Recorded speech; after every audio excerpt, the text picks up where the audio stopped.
विश्वास एक ऐसी शक्ति है जो हमें हर एक दशा में सफल बनाती है।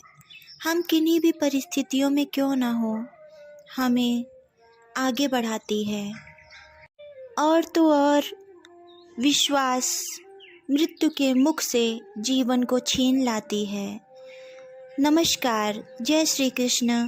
प्रिय मित्रों, आइए सुनते हैं एक ऐसी ही विश्वास से भरी हुई एक प्यारी सी कहानी।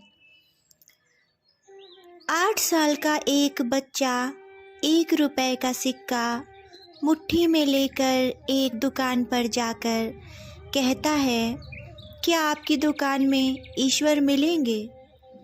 दुकानदार ने यह बात सुनकर सिक्का नीचे फेंक दिया और बच्चे को बाहर निकाल दिया। बच्चा पास की दुकान में जाकर 1 रुपए का सिक्का लेकर चुपचाप खड़ा रहा। ए लड़के, 1 रुपए में तुम क्या चाहते हो? मुझे ईश्वर चाहिए, आपकी दुकान में है? दूसरे दुकानदार ने भी भगा दिया, लेकिन उस अबोध बालक ने हार नहीं मानी। एक दुकान से दूसरी दुकान से तीसरी, ऐसा करते करते कुल 40 दुकानों के चक्कर काटने के बाद एक बूढ़े दुकानदार के पास पहुंचा। उस बूढ़े दुकानदार ने पूछा, तुम ईश्वर को क्यों खरीदना चाहते हो? क्या करोगे ईश्वर को लेकर?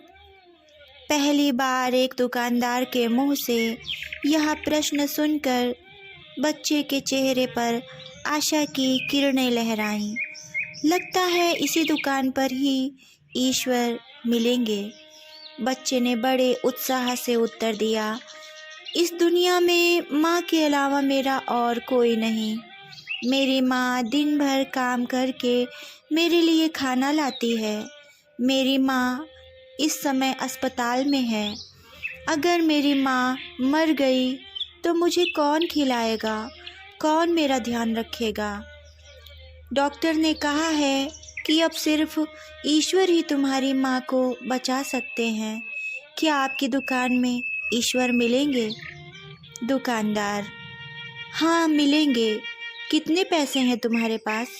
बच्चा, सिर्फ 1 रुपए। दुकानदार, कोई दिक्कत नहीं है, 1 रुपए में ही ईश्वर मिल सकते हैं। दुकानदार बच्चे के हाथ से 1 रुपए लेकर उसने पाया कि 1 रुपए में 1 गिलास पानी के अलावा बेचने के लिए और कुछ भी नहीं है।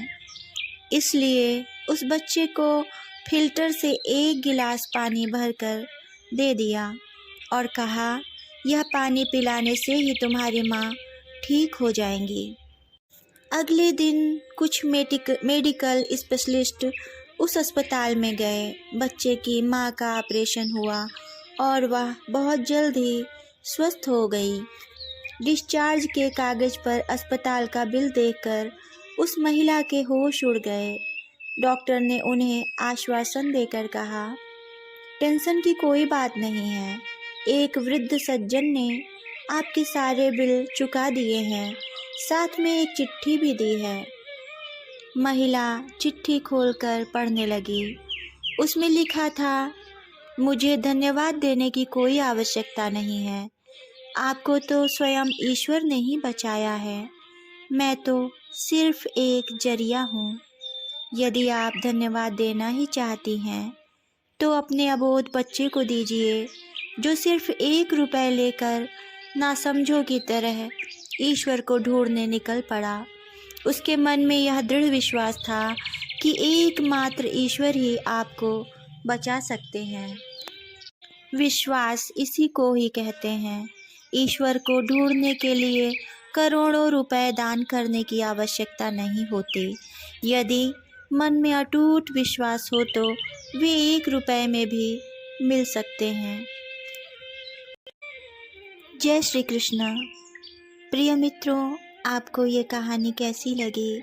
आप कमेंट द्वारा मुझे अवश्य बताइएगा और इस कहानी को अधिक से अधिक लाइक और शेयर करिएगा। अगर आप मेरे चैनल पर नए हैं तो आप मेरे चैनल को सब्सक्राइब करना ना भूलिएगा, जिससे कि इसी तरह की सुंदर, रोचक और प्रेरक कहानियाँ आपको सुनने को मिलती रहें। धन्यवाद।